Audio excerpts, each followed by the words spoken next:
পর্দা। একটু আপনারা আমার দিকে তাকান। পর্দা, পর্দা মানে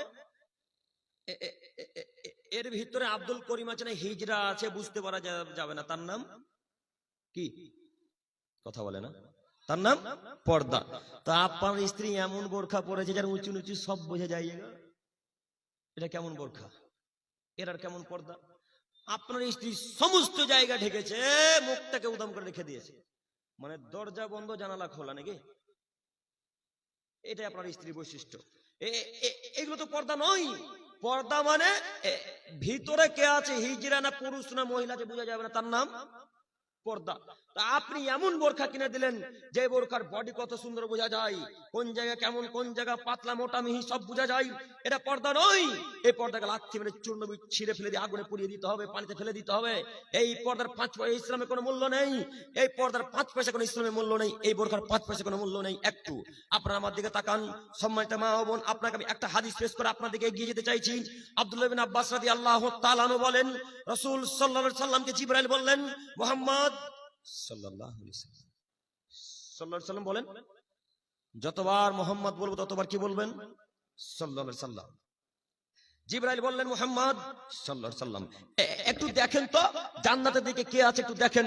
আমাদের নবী জিবরাইল আলাইহিস সালামের কথা শুনে জান্নাতের দিকে এইভাবে উকি মারছেন, এইভাবে উকি মেরে দেখছেন। তখন তিনি বলছেন, ইত্তারাতু ফিল জান্নাতি ফারিতু আকসার আহলিল ফুকারা।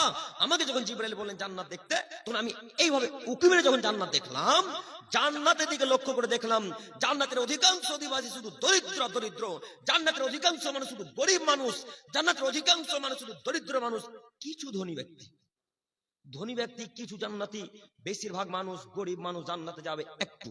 এরপরে আবার জিবরাইল আলাইহিস সালাম আল্লাহ নবীকে বলছেন, আল্লাহ নবী এবার জাহান্নামের দিকে দেখেন তো কারা আছেন। আল্লাহ নবী জিবরাইলের কথা শুনেন আবার এইভাবে জাহান্নামের দিকে উকি মারলেন। জাহান্নামের দিকে উকি মারতেই আমাদের নবী বলছেন, ইত্তারাতু ফিন নারি ফারাইতু আকসার আহলিহান নিসা।